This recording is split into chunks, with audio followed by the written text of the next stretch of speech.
Day here in the studios of Weekend Deal, Africa's biggest deal. Now, do you know that you and I have our roles to play in boosting the economy of our great nation? Let me tell you something. The economy of any nation grows rapidly when locally produced goods are promoted through patronage, first by its citizen, then through export. You see? We have a role to play. Well, when I say we, I'm not here alone. I'm here with Weekend Deal's last standing man. Is that the title you're giving me now, Yes, Aisha? yes. How are you doing today? I'm very good, thank you. Well, quite all right. Yesterday was quite engaging because almost all, I guess, touched, different aspects of, promoting made in Nigerian product. And those challenges that we face were, quite highlighted, and hopefully that as we continue to talk about some of these issues, authorities concerned will be able to take the necessary action in order to encourage more people to patronize made in Nigerian product. And like you said earlier, we all have a role to play, because charity, they say, begins at home. The deal is on promoting local content, and to set the program proper, here is a backgrounder. Buying foreign goods does not help our economy, neither does it boost local production. There have been several calls and campaigns in recent times aimed at encouraging Nigerians to patronize made in Nigeria products. The government of the day backed up this campaign with some strategic policies, for example, border closure, CBN Forex regulations, and Executive Order Number 5, which made it mandatory for all ministries, departments, and agencies to patronize made in Nigeria without compromising standard. They are all very good, laudable policies, but policies in Nigeria are not followed to the latter. We have very, very good policies that have been put in place, but the implementation of those policies to make them work is not there. Aside providing solutions to the unemployment problem in the country, encouraging the production and consumption of local products will certainly accelerate the much desired economic prosperity. This is the secret behind the rising profiles of the now prosperous Asian tigers. First, Nigerian manufacturers do not have adequate infrastructure. Electricity for manufacturers, which is the major thing that they use to do their work, is not adequate. There is no water, adequate water supply for the manufacturers to do what they are required to do. And also there is no funding from the government for them to be able to transact whatever they are going to do. Today, many Nigerians who have preference for foreign products cite poor quality, durability, and high cost of indigenous products as major reasons. Some manufacturers often produce locally made goods and brand them with foreign names and countries owing to the poor perception by Nigerian consumers, who feel that locally made products are inferior to imported ones. It is alleged that this practice is common among companies producing ceramic tiles, cosmetics, and food products, also footwear makers and fashion designers. People go out of our country to go and smuggle goods that are less inferior to our own goods. But because of the packaging that they see, because of, yes, this is from outside my country, they go out to buy those goods. We in Nigeria, we have the highest quality of everything you can think of. The problem with us is that we do not have standards. We do not have standards. We do not have quality. We do not have we need to know how to package our goods. We know how to grow and produce, but we do not know how to really bring the products to the required quality. So we need to educate our people on how to process our produce, how to process everything we have in Nigeria. It is the highest quality that we take out. People are clamoring for Nigerian produce. We take them out, sell them pittance, and when they come back to us, we buy them at very exorbitant prices. Nigeria is in a position to play a strong continental and global role because it benefits from a large population of energetic, educated, and entrepreneurial people, as well as from an abundance of natural resources. The government and all of us, Nasima and everybody who can assist, should help all those small, medium scale industries to produce the way they should produce. They should produce high quality goods because they are the major people that are feeding Nigeria, feeding everybody that we are even sending to. So if we raise the quality, or we help them raise the quality of their products, if we help them, finance them, allow them to be free, to be able to do what they are supposed to do for us, you will see what Nigeria's economy will become. Nigeria's population is a major source of strength, and she must leverage on this factor to promote local brand in terms of products and services, as this remains the only means through which sustainable employment can be guaranteed.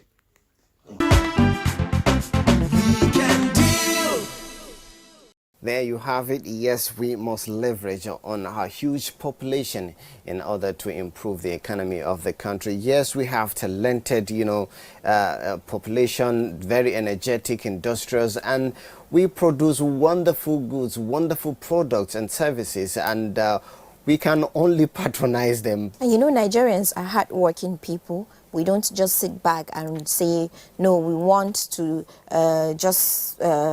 we want to work. Anything that we see that will promote our well-being and also the economy, we delve into that. And talking about hard work, people of Aba definitely, a group of, individuals, most especially the shoe making factory, industry, if you exactly. like, because a lot of things are coming out, wonderful goods, wonderful products. Did I tell you that I bought one made in Aba shoes and they are superb?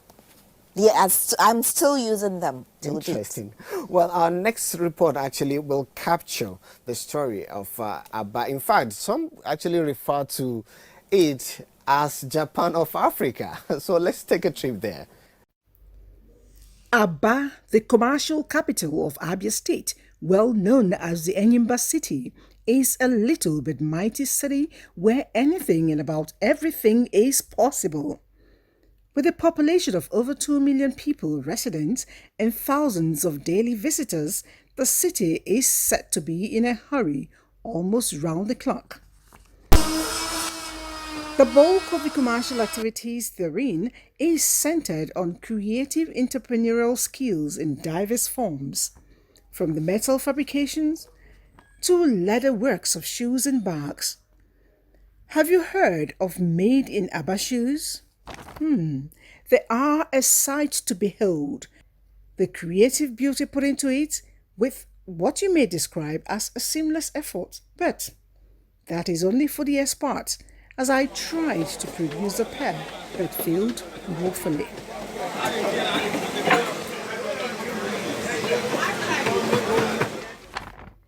Now we know that it is easier said than done for the novice. How then do these experts get the job done? The Aba people, God gave us special strength. No matter any quantity you will order now, we will make sure that we satisfy our customers. Who really are their target buyers? Nigerians are not patronizing our product. Instead of them patronizing what we are producing, Cameroonians, Togo, Ivory Coast, Abidjan, all these African sub-Saharan countries, they are the people that are coming in here to buy our product because they know the value. Is this business really profitable? There's money here. There's money here. There is money.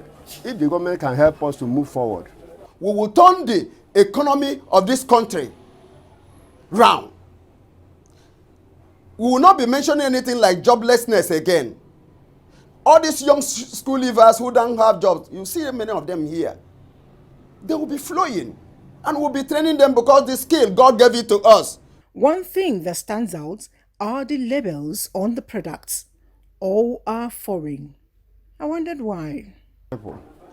whenever they come to know that you are the one that produced this one, sometimes they would not like to buy it. They prefer the ones they don't know, the person that worked it, than the one they know, the person that worked it. The Abba shoes seem to be high in demand, especially within the west coast of Africa. What stands it out? We are using two kinds of leathers. One is animal skin and a synthetic. It's Nigerian leather. That's why the country prefer this leather to those of their own leathers.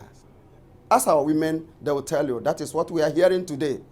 They are now preferring made in Aba to made in China because of its quality today. Given the fact that this little town, known as the Japan of Africa, can well produce footwears for the entire Nigeria and beyond, what then is stalling the effort?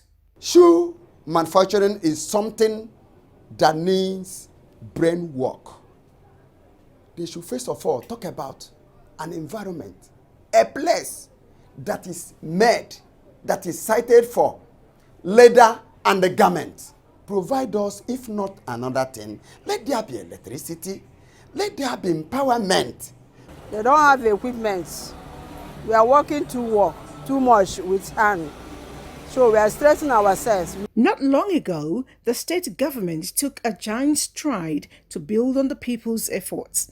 Some of the designers were sent to China to learn and acquire more skills and finesse in this area. What has been the effect on their productivity? I improved in my production. People that have been buying my products before I went to China and now, they can see the difference. There's a whole lot of difference in my production. It has improved, the finishing, everything, the packaging is just superb right now. Now, that is the language our youth should be speaking. Whatever it is what, we must look inward if we must develop our great nation Nigeria, starting from the Japan of Africa, Aba. Japan of Africa, indeed, and trust me, a lot of goods are coming out from Aba. And yeah, from that report, you learned that some citizens of Aba were actually sponsored to China to improve on their product. And in a recent chat with the governor, he revealed to me that some of the Chinese companies actually wanted to retain the Nigerians that were taken there for training, and that's to tell you how intelligent, how industrious we are as a nation. Well, let's just go on a break, and after that we'll be welcoming our guests into the studio.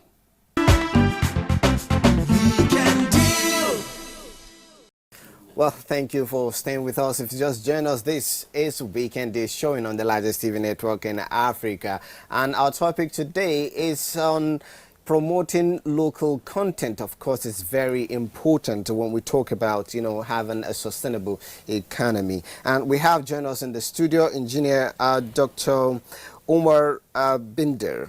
the National Coordinator, National Social Investment Program, Office of the Honorable Minister, Federal Ministry of Humanitarian Affairs, Disaster Management and Social Development. Now, welcome to our studios. Thank you. Congratulations on your new appointment. Thank you so much. Well, we're talking about made in Nigerian product, and of course, much later we'll talk about, we'll bring it down to what your new office is all about. But let's start. I know you patronize made in Nigerian product, and a lot of people do as well, but there are challenges when we talk about the need to promote it for export value and all of that. But from your own perspective, what are we doing right so far? Well, I think what we're doing right is that we're surviving, and this is a country with 200 million people and above. Now, if you were to say every Nigerian should feed on only 10 naira food, breakfast, lunch and dinner per day, just multiply that 200 million, you'll get a 2 billion naira industry. So that is the kind of thing that we're doing to ourselves. When you ask yourself, who actually produces 2 billion naira worth of food at 10 naira per head to feed all this population? The answer certainly is most of it is produced by Nigerians. When you take it to 100 naira, it becomes 20 billion per day. In 10 days, is 200 billion. And in 10 months, is 2 trillion. Now compare it with the budget of the federal government. So that is how to permutate, to demonstrate to you that the average Nigerian is very, very hardworking. It's very hardworking to ensure that Nigerians survive. But when you compare it with the content of the discussions, are we working very hard to translate this production energy so that we not only are feeding ourselves, but we are also taking advantage and the opportunities of feeding others, because that is how you expand your economy. Economic development is literally money. And if you are only sitting with your money rolling around, that 20 naira will continue going around and getting thinner and thinner. You need another person's 20 naira. So you need to give him something and collect his 20 naira. Another person, 20 naira. And then yours becomes 60 naira. So, and the global system has changed to the extent that, just like you see us, when I was a kid, even television was not popular. Not to talk of colored television, not to talk of, flat screen and so on and so forth. I, in my own life, have seen all this. So the taste of my life has changed. But unfortunately, all of that opportunities for satisfying my taste is not satisfied by Nigerians. Same thing with clothing, same thing with housing, same thing with everything. So in addition to what Nigerians are doing great in terms of just surviving, we need to actually up our performance to ensure that we not only meet the requirements as we live, we also need to actually terrorize, well, not in the negative word, economically, others to actually get their resources into our country. Yesterday, we shared a story about Naraguta leather work from Jos. And for years, that factory has been like that. You don't see any form of mechanization. What is really happening? Who should really take the bull by the horn and in ensuring that these things are, made available? Well, you see, the made available is a big question mark. Efforts in refining your processes covers everything you do. My father, with his own handheld hoe, on his 1 acre, can actually produce quality tomatoes. He can produce quality ginger, but slowly and of small scale. You want him to produce more, get 2 of his children, give them 2 more hoes, and increase the acreage. This is how it works. By the time he sells, right, or he cuts his ginger, he now dries it and pounds it and packages it. He will now get more money to now buy what we call as a power tiller, a single axle tractor, right? But he has to develop that maturity of slicing his ginger properly, drying it without stones, ensuring that it is not bad looking, pounding it nicely, sieving it so that an Indian will eat it and not know that it is produced by my father. You know, package it in plastics and with his name in it, that is looking good, right? For him to know that, his entrepreneurial practices has to be edged up. That is where the knowledge comes in. That is where the training comes in. That is where the extension comes in. He himself can actually get the power tiller, but he has to be apt. And you hear government talking a lot about the unbanked. You know, people need to have bank accounts. Culturally, we are just, you know, poor people like remaining poor in the sense that when they get money, they just spend it. No, I'm telling you. I have helped some people that I said, here is 20,000 naira. And in my mind, I will say, well, this woman will take 2,000 naira, buy some groundnuts, fry the groundnuts, shell it, put it in those bottles that you see, and then sell 2 bottles. Then she will get a little bit, if she spends, let's say, 200 naira, she will get 300 naira. She should remember that, run to the bank, keep that 100 naira, do it again. No, no, no, no, no. After 20,000 naira is given to her, she will start thinking, actually, I saw a second-hand phone in the telephone shop in the area. I need that. So I need that. So she goes and put. In fact, the phone cost 30,000. So she puts that 20,000, carries the phone away. And the next call I get is that, Yaya, I need 10,000 naira. Honestly, the person whose phone I have picked is bothering my life. He has threatened to take my... You see, that's how it works, you know. So capacity building with this knowledge system is absolutely necessary. And you cannot do it once. You have to do it and do it and do it. So coming back to my dad, you know, so he opens an account. The government encourages him. Open bank, mama. So that is how it works. But now you are in a very strategic position now, because we know the social investment fund has been been disposed of even before you got here. Now, what are you going to do differently? Because from all you are saying, we don't have enough knowledge on how to manage the funds, the little resources given to us by the government. Well, you know, you don't have to be Einstein to know that you are not effective. You don't need Einstein to come and tell you. If you have an objective of creating a critical mass of highly energized young people who are creative, who are creating jobs for themselves, creating jobs for others, and you launch that package, and you work so hard, and you don't see a lot of young people employing themselves, creating jobs for others, there's something that you're doing wrong. You have to check.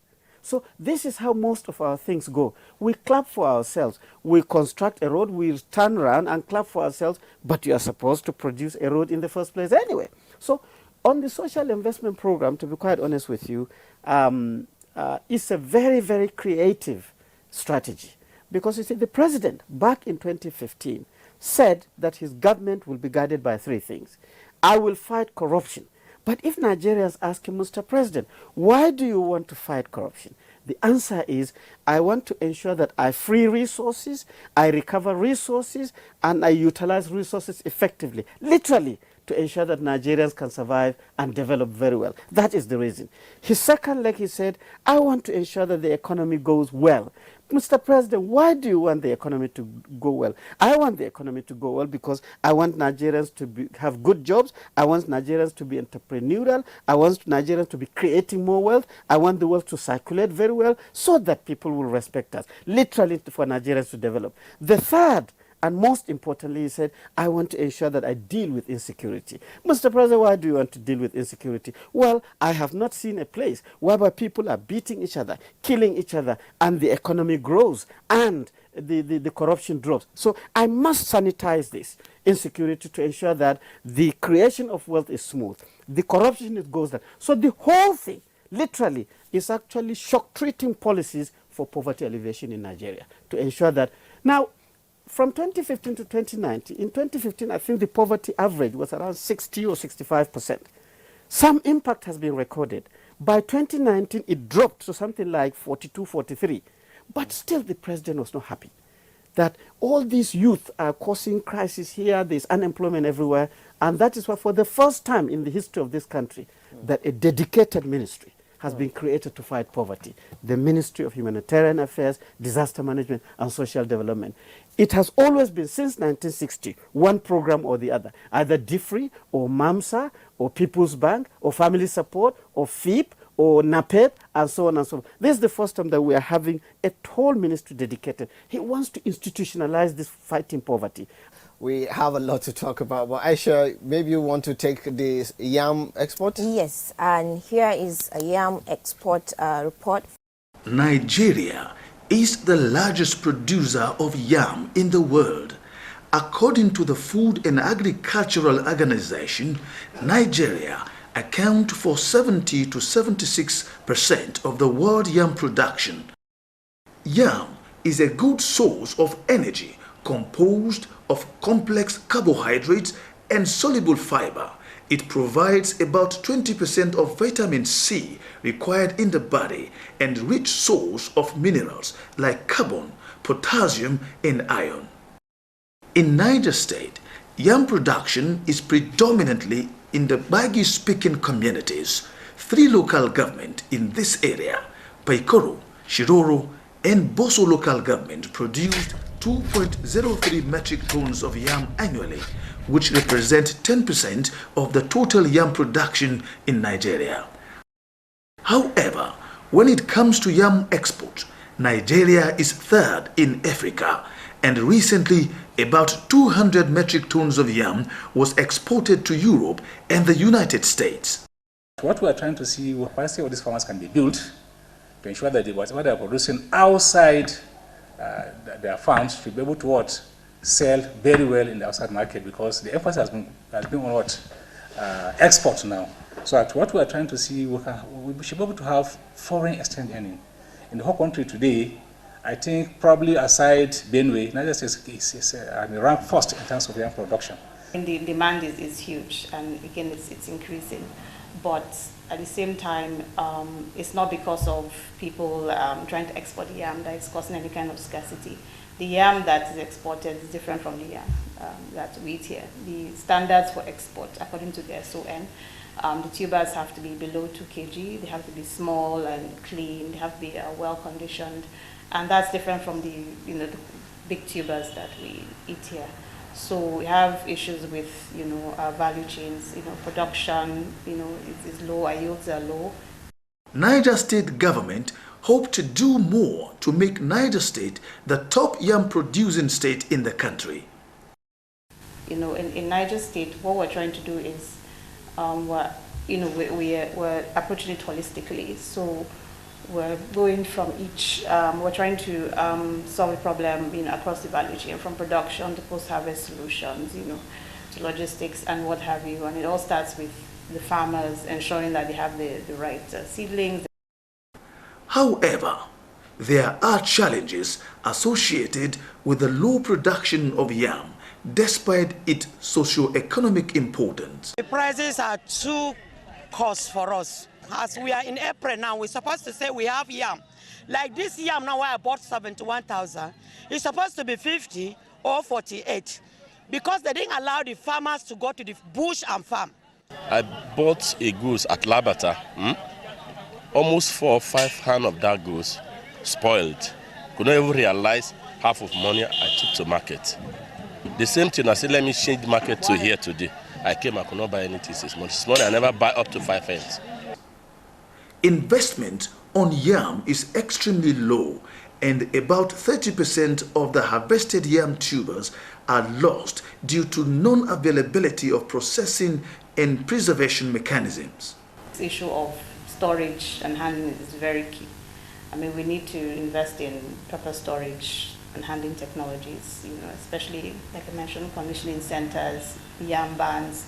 It's important that we use both modern and traditional methods of storage.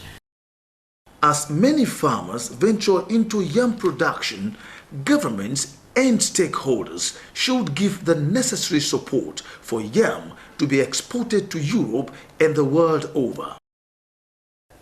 In preparation for this 2021 farming season, we are making grounds to make available all necessary inputs in good time. For instance, we have given as many as 10 agro-dealers associations consent to supply fertilizer in good time. It is often said that yam is food and food is yam. Government at all levels should encourage farmers and investors to key into the production and export of yam, as it accounts for employment opportunities and socio-economic development of the nation. An interesting one there. Of course, we've been having a quite interesting conversation in the studio while that story was on. But very interestingly, that, you know, in Nigeria, we actually celebrate during Yam Festival. We want to celebrate the big yams, and now we're now hearing that it's not really, you know, for export purposes. We can not export that big yam that we so much celebrate in the country, but, you know, we have to devise creative means, you know, to do that in differently. Now, while that report was on, we talked about the need for the government really to lead by example by patronizing made in Nigerian product. Yes, Aisha asked earlier about the executive order number 5, which the president signed to encourage that mandates the ministry agencies and departments of the government to patronize made in Nigerian product without compromising standard, which is very important. But we've seen, you know, industries whereby they actually import machinery that, you know, we go after to say, oh, these products are foreign and they're of good quality. We import some of this, you know, machinery into the country to produce that same product which, you know, government agencies go after, yet they don't enjoy much patronage. Should we have a law to say you must patronize these products that are made or locally made? Well, I think, I don't know, I'm not particularly a specialist in economic things, but unless you are a socialist country, you can't force people to buy things by force. Yes, you can say, if I am government and I'm giving you 10 naira to buy apple, you must buy the Nigerian apple, otherwise I will not give you my 10 naira. Government can do that, you know, but generically in developed economies, it is about quality and price, and then the timing of delivery, you know. So Executive Order 5 is not just for cassava and rice and cars or whatever. It's also knowledge, you know. Most of I was Director General of NOTAP. If I tell you how much money leaves Nigeria for knowledge, you will run out of this studio. I mean, it's not a secret. Every time you see a highly technical job in the power sector, nice roads, railways, and so on and so forth, even when our leaders are commissioning it, you will see one white man or Chinese man or Indian man or Lebanese are behind. That is where the money is. Executive Order 5 covers that too, to say that use Nigerian engineers, use Nigerian scientists, but I mean, if you are to be a businessman and you want to develop a railway system, quality, safe, right, running over this span, over this time, and then you just say, I want to use Nigerian engineers, you know, without the track record in terms of quality, without having done this and so on and so forth. Who will do this? Nobody will do this. So for us to be able to fulfill Mr. President's zeal on Executive Order 5, we must understand business. You know, when you see a lot of Chinese companies here, any time you see Chinese companies starting with C, it's actually a public government-owned company. It's similar to our government-owned companies. But what does the government, I mean, I'm not a specialist in Chinese, but what I hear and what I read is that China decided that we will support our own companies, private or public. We will give them loans, massive amount of money to acquire technology from Japan, from Korea, from everywhere, interest-free. We will give them moratorium of 20 years before they start paying.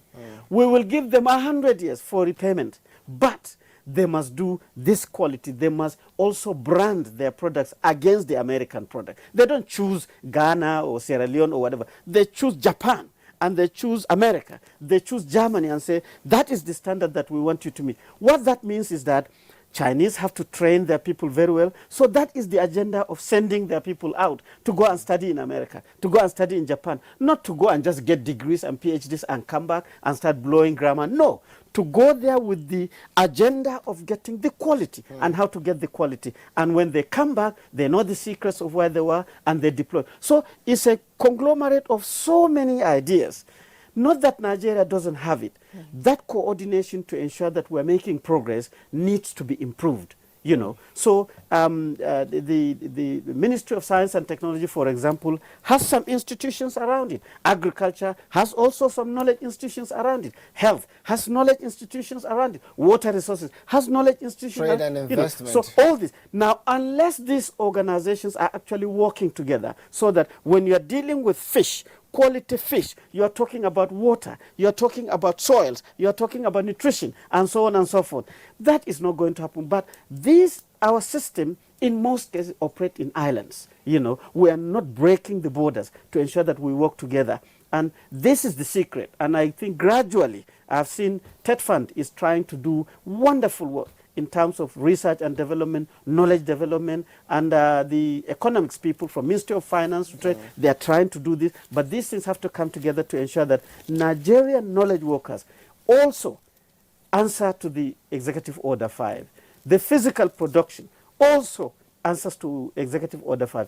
Quality, price, and time of delivery. I don't want to see your quality at the right price, but I have to wait 10 years, you know. And I don't want to start in my ministry to give my directors cars, and I get 1 today, 2 next year, and so on and so forth. So these are the 3 ingredients: quality, price, and timely delivery. Well, an interesting submission there. But let's talk about the, SMEs in Nigeria. And I know that yesterday we had a guest journalist who came with a lot of products produced by, young entrepreneurs in Nigeria. And then mostly food products, really, well packaged, well branded, that a lot of people are buying now, but still people are complaining about pricing of so much this this product. But if you look at the branding, you should know that a lot has gone in terms of investment. And then as a business person, you cannot just invest and then expect that you don't make returns. Yeah, I mean, exactly, you hit the nail on the head. You see, when you see a quality product, say Zobo, the actual thing that you are buying is the liquid Zobo. So you can leave it in a pot to say, well, if you want to buy Zobo, take that cup, take 1 cup and drink and pay me. You can do it. You know nobody is going to touch it. That is why you go and design a nice bottle. That bottle too has to be nice to hold. It has to look glassy. It has to look clean and safe and so on and so forth. But you are not eating the bottle, but you buy the bottle too. So design of your packaging is very, very important. But it's not only that. If you just put that bottle and put Zobo, nobody knows whether it is Zobo or it is coming from Bindi. Nobody is going to touch it. So you have to put a label on it. That label has to be nice, colorful, with writings that is very attractive, and you will always remember that this thing that says Bindir, if you drink it, you feel energetic. If you drink it, it doesn't have too much sugar, but it's sweet. If you drink it, it's safe. So trademarking. You have to mark that too. That is not the mark that you are going to eat. It's still the Zobo that you are going to drink, but you have to put that mark. In addition to that, you have to put a nice cup on it, red cup or yellow cup, so that when you send your kid, you say, not the blue cup or the red cup, because you know the quality of that. That is also a design. In addition to all that, you have to market it. You have to sing about it. All these people that you see on TV say, oh, Zobo, Zobo, dancing, all these arts people in the university that we normally think they are not useful per se. These are the people that can get your product in the heads of the people. So all this coming together is actually what makes the product sellable. They are expensive. So for me to encourage the Nigerian small-scale producer, the design, the branding, the marketing should be subsidized by the government. Well, indeed, the quality cannot be compromised. And when we talk about that, we have to also look at patronage. And patronage comes from local people. And number one thing, that if we don't buy our own, nobody will buy it. And Nigerians have this mindset that anything that comes from abroad, or it's best. When you say this is a local product, they just automatically think that local means inferior, not knowing that it's actually within the neighborhood. So how do we cultivate the culture of patronage in Nigerians so that they can see the local goods as viable for use, for their own use? Follow the sample of what Nollywood did.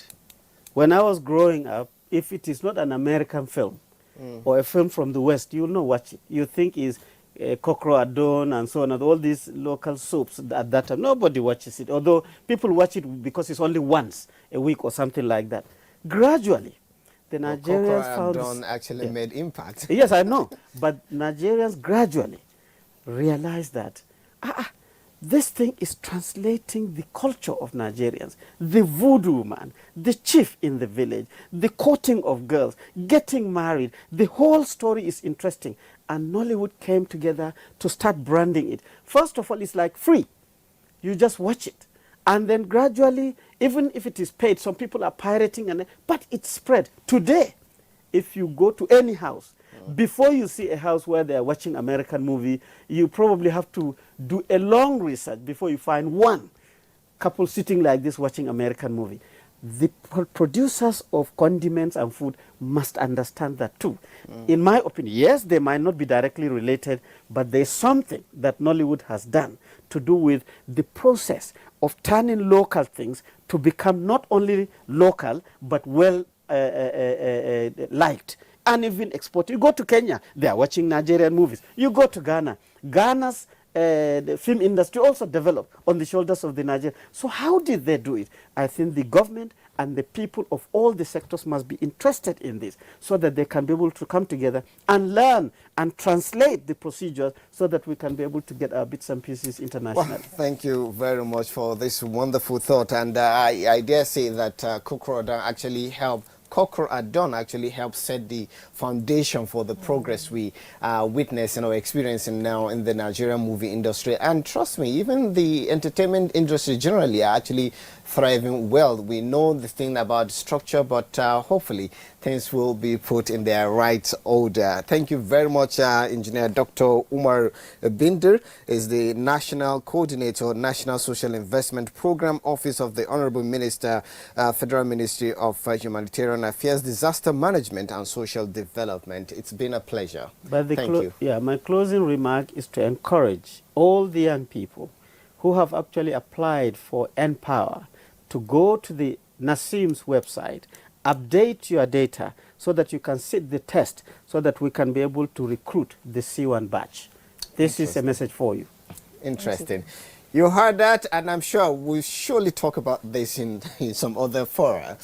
Right now, we take this report from Kaduna. It's on the ICT hub in Nigeria. Of course, we have come a long way, and are we really patronizing them? Let's take this report.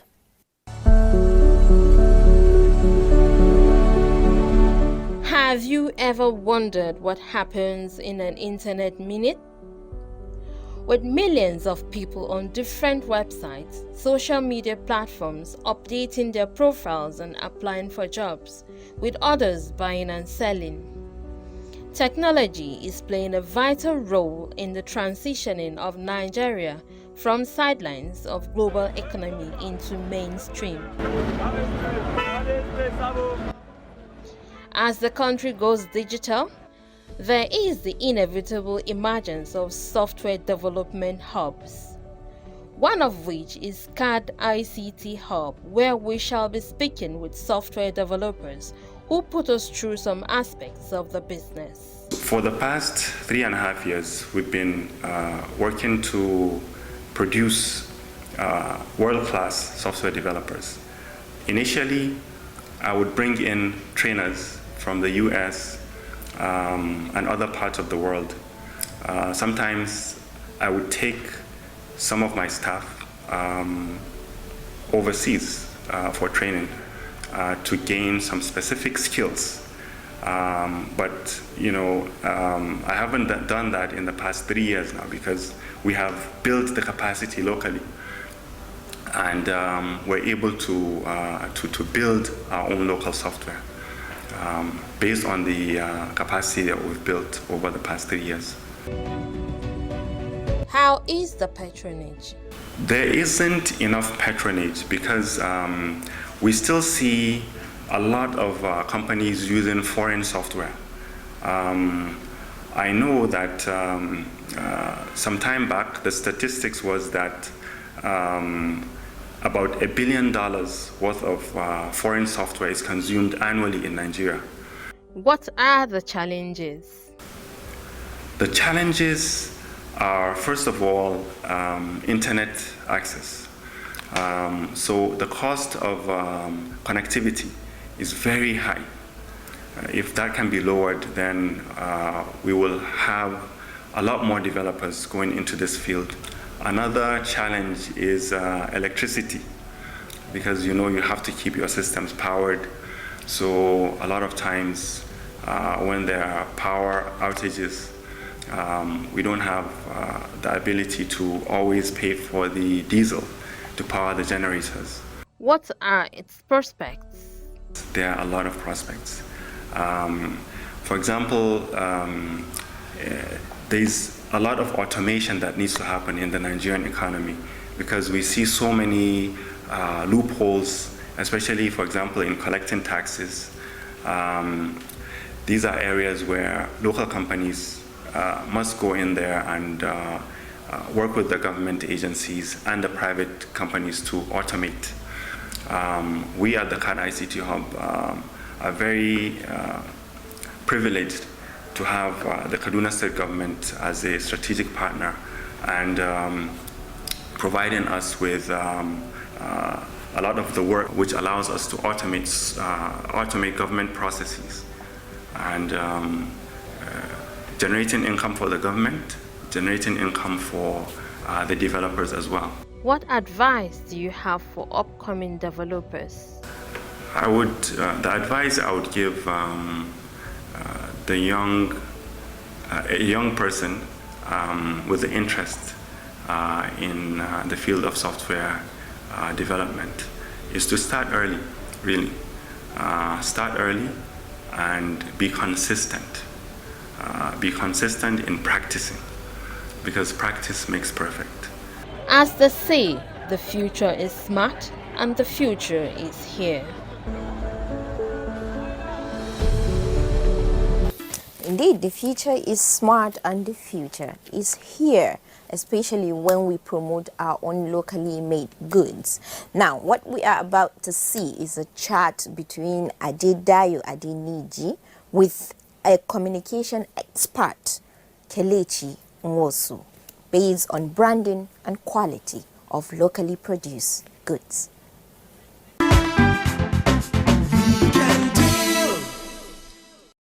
What do you think is responsible for this packaging issue?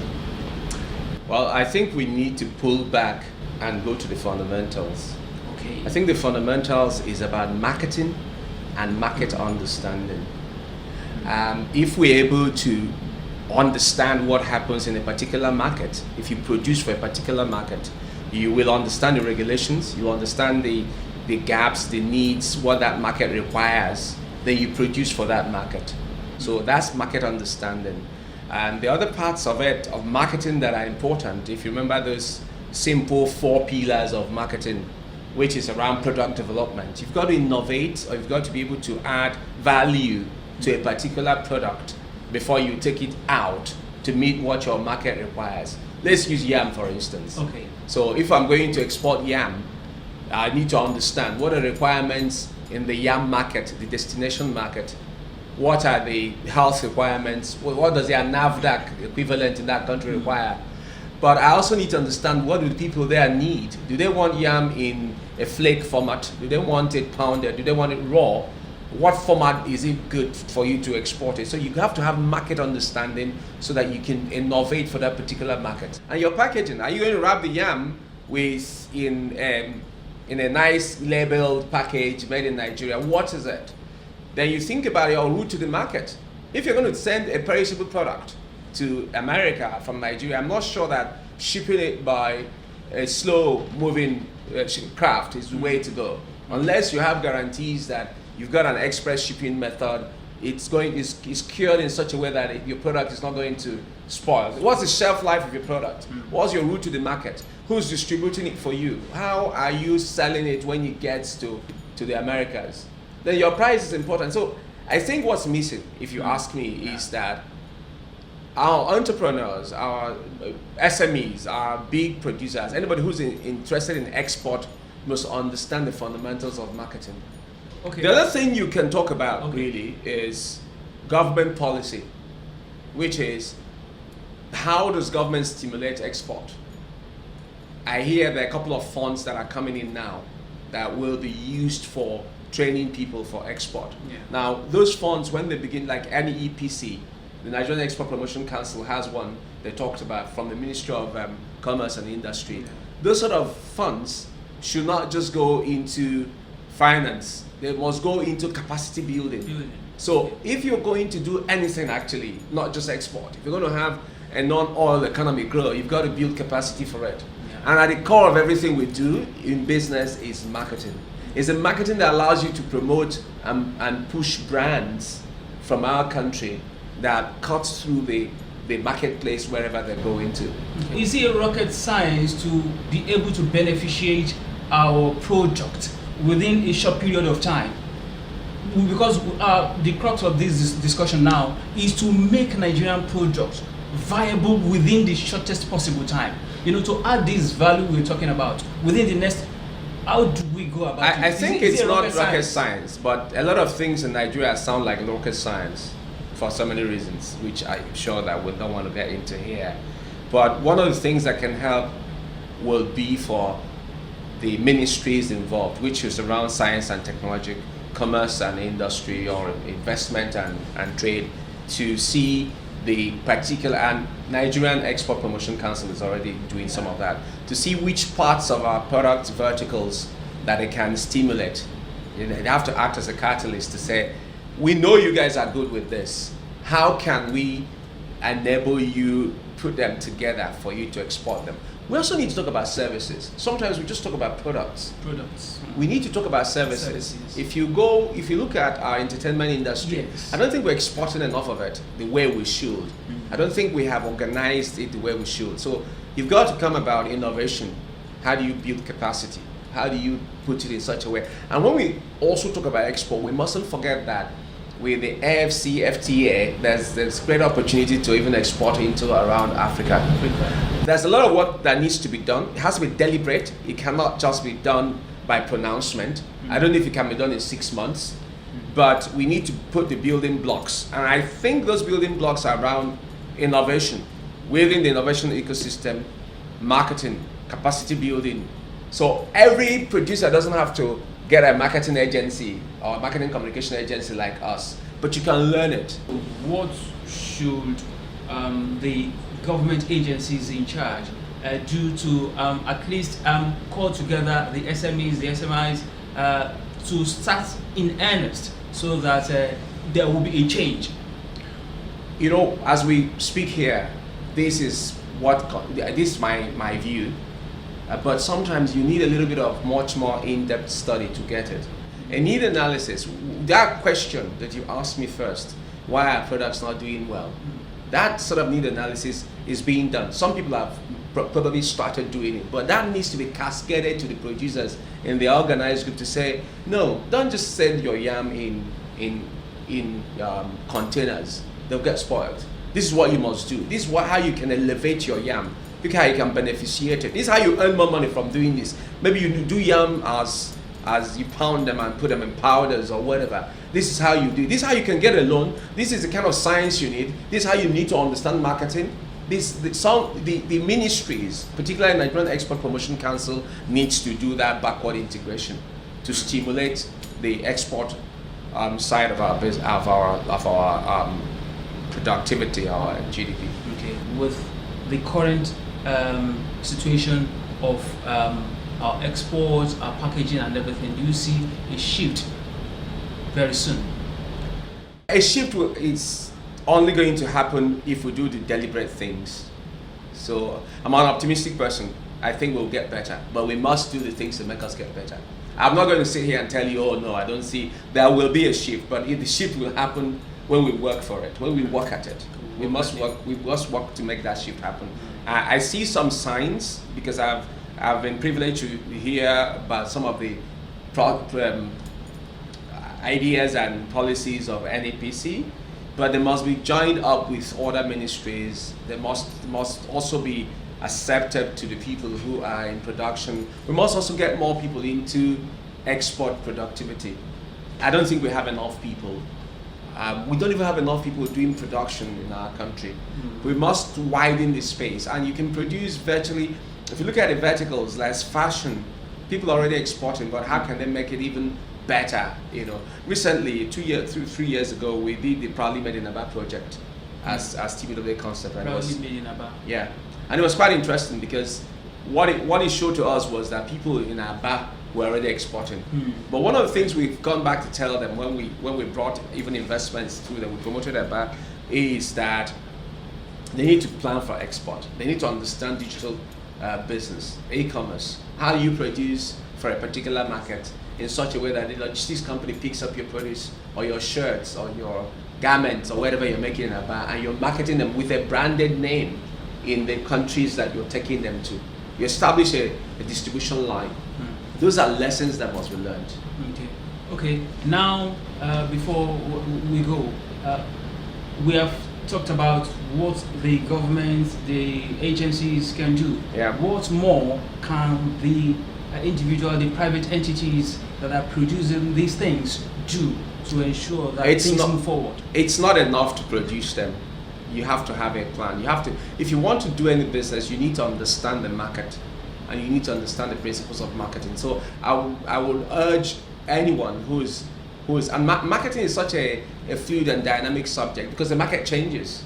The consumer tastes change. The approach to the market changes. A lot of things come into play, for instance. So I'd urge anyone who is into production or who's into business actually to understand those principles of marketing. Get the right experts. Even if you cannot hire them, let them teach you, let them guide you, and then you can take it from there. Yeah, thank you. But I believe that if our music export can win Grammy, definitely our other products and services can also be acceptable there at the global arena. Well, I think so, but winning Grammy is not enough. You've got to think about the money that could have come that we've left on the table, by not doing a proper promotion of even the music. I mean, the Grammy is wonderful, it's amazing, but it's a whole lot better if our music continues to be, and it's being exported, by the way. A lot of people have their things, their tracks on platforms, but they need to promote them. You're welcome. Well, an interesting chart there, of course. So you must, understand your market, study your market, and then take advantage of exactly what the market needs. Branding and packaging certainly is very important when we talk about promoting local content. Right now, we go on a break, and after that, the show continues. So please stay with us.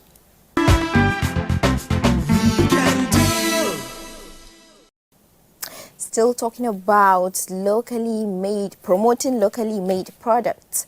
And I believe if we don't give up on Nigerian, especially locally produced product, we will get to that promised land. Trust me, Aisha, we really don't have much choice here. We have to develop our products. Yes. We have to improve the quality. We have to do whatever we can to ensure that it's affordable. These are very important things: quality and affordability. And of course, if it's quality, if it has quality and affordable, a lot of people will begin to look inward and patronize making Nigerian product. I know we have a long way to go. We do. But that does not mean that we're not working. Well, we have come so far. Well, that is much we can take on the show today. Next weekend, we urge you to join